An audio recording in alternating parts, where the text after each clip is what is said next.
Bismillahirrahmanirrahim. Assalamualaikum warahmatullahi wabarakatuh. Jumpa lagi di Anissa Channel. Video kali ini kita akan membahas materi tentang aritmetika sosial untuk part pertama, mata pelajaran matematika kelas 7 semester genap. Nah, sebelumnya jangan lupa like dan subscribe video ini ya. Untuk kompetensi dasar 3.6 dan 4.6, nah di mana tujuan pembelajarannya yaitu kita mampu mengamati fenomena atau aktivitas yang terkait dengan aritmetika sosial, yaitu penjualan, pembelian, keuntungan, dan kerugian. Yang kedua, mampu memahami keuntungan dan kerugian. Keuntungan dan kerugian dalam kehidupan sehari-hari kalian tentu tidak lepas dari kegiatan jual beli, baik sebagai penjual maupun pembeli. Sebagai seorang penjual tentu menginginkan untung sebanyak-banyaknya, sedangkan sebagai seorang pembeli tentu kita ingin membeli dengan harga semurah-murahnya. Dalam materi keuntungan dan kerugian ini lebih dipandang dari sudut pandang penjual, bukan pembeli. Sehingga kata untung ini maksud adalah keuntungan bagi penjual. Begitupun kata rugi adalah kerugian bagi penjual. Nah, kapankah seorang penjual dikatakan mengalami keuntungan dan kapankah seorang penjual dikatakan mengalami kerugian? Nah, mari kita simak aktivitas jual berikut ini. Yang pertama, ada Pak Subur sebagai tukang bubur ayam. Pak Subur seorang penjual bubur ayam di daerah Jakarta. Seperti biasa, setiap pagi Pak Subur pergi ke pasar untuk berbelanja bahan pokok untuk membuat bubur sayur. Untuk membeli bahan pokok bubur tersebut, Pak Subur menghabiskan uang 1 juta. Dengan bahan baku tersebut, Pak Subur mampu membuat sekitar 130 porsi bubur ayam dan dijual dengan harga Rp10.000 per porsi. Pada hari itu, Pak Subur mampu menjual 110 porsi bubur ayam. Kasus kedua, Pak Soso tukang bakso. Pak Soso seorang penjual bakso di daerah Malang. Setiap hari, Pak Soso menghabiskan Rp800 untuk berbelanja bahan baku dalam membuat bakso.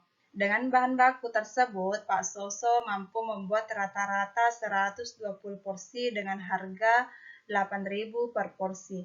Pada hari itu terjadi hujan di tempat Pak Soso biasa berjualan, sehingga bakso yang laku terjual hanya 90 porsi. Kemudian, kasus yang ketiga, Pak Sarto tukang sate. Pak Sarto seorang penjual sate di daerah Madura. Setiap hari, Pak Sarto menghabiskan Rp700 untuk berbelanja bahan baku untuk membuat sate. Dalam bahan baku tersebut, Pak Sarto membuat rata-rata 100 porsi dengan harga Rp10.000 per porsi. Pada hari itu terjadi hujan di tempat Pak Sarto biasa berjualan, sehingga sate yang laku terjual hanya 70 porsi. Dari ketiga kasus di atas, mari kita cermati satu persatu. Yang pertama, pada cerita Pak Subur, tukang bubur ayam besar modal yang dikeluarkan sebesar Rp1.000.000. Sedangkan pemasukan didapatkan dari hasil berjualan adalah Rp1.100.000. Ini didapatkan dari 10.000 dikali dengan 110 porsi. Nah, jika kita kurangkan pengeluaran terhadap pemasukan, maka didapatkan 1.100.000 dikurang dengan 1 juta, maka hasilnya adalah 100.000. Dengan kata lain, Pak Subur mendapatkan keuntungan sebesar 100.000 dari berjualan bubur ayam pada hari itu.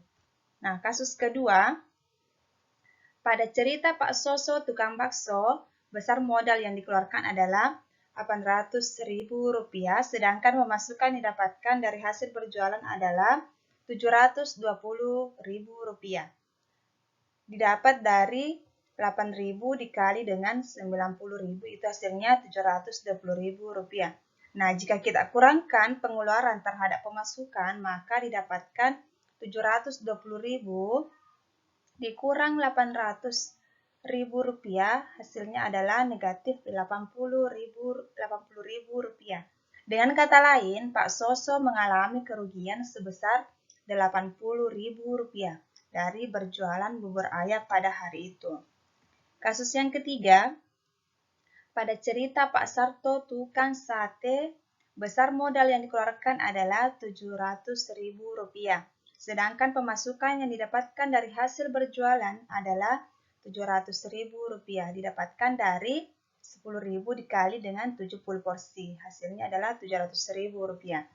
Jika kita kurangkan pengeluaran terhadap pemasukan, maka didapatkan 700.000 dikurang 700.000 hasilnya adalah 0.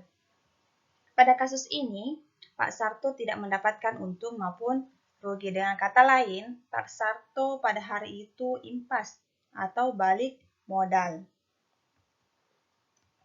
Catatan dalam kasus ini, kata untung, rugi maupun impas digunakan untuk menyatakan selisih pendapatan terhadap pengeluaran dalam proses jual beli. Hal-hal lain misal waktu, tenaga pikiran, dan lain-lain yang sifat non-materi diabaikan. Nah, secara ringkas, ketiga kasus tersebut disajikan pada tabel berikut. Nah, kasus pertama, ada Pak Subur tukang bubur ayam, pemasukan atau kita simbolkan M, kemudian pengeluaran kita simbolkan K.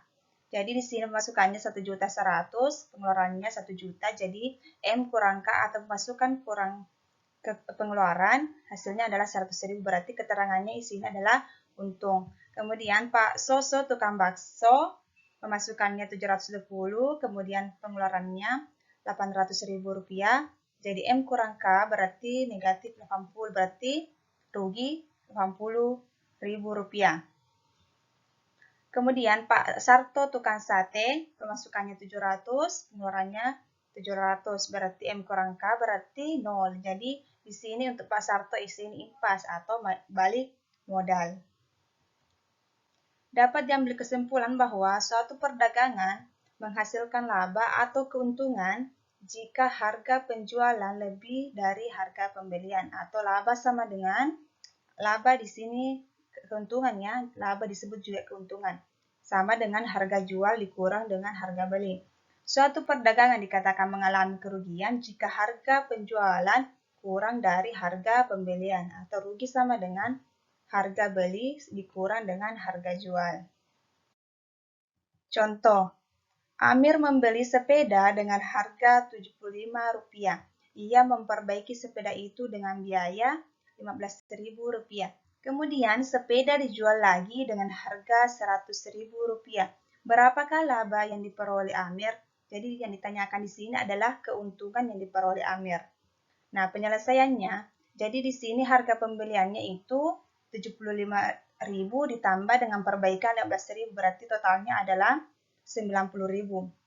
Kemudian dia jual seharga Rp100.000. Jadi untuk mencari laba itu adalah harga jual dikurang dengan harga beli atau penjualan dikurang pembeli, berarti Rp100.000 dikurang dengan Rp90.000 berarti Rp10.000. Jadi Amir memperoleh laba sebanyak Rp10.000.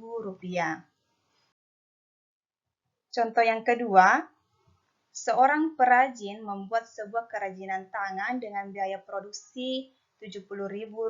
Jika ia ingin memperoleh laba Rp15.500, berapakah ia harus menjualnya? Penyelesaiannya, harga pembeli itu harga beli sama dengan Rp70.000, kemudian laba yang ingin dia dapatkan adalah Rp15.000. Jadi harga penjualan adalah harga beli ditambah dengan laba atau keuntungan. Jadi Rp70.000 ditambah dengan Rp15.500 sama dengan Rp85.500. Jadi perajin menjual barangnya seharga Rp85.500. Nah, untuk menguji pemahaman kalian, silahkan dilengkapi tabel di bawah ini di buku tugasnya.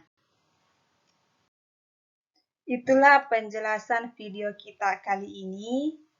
Semoga bisa bermanfaat. Jangan lupa like, subscribe, dan share video ini. Sekian dan terima kasih. Assalamualaikum warahmatullahi wabarakatuh.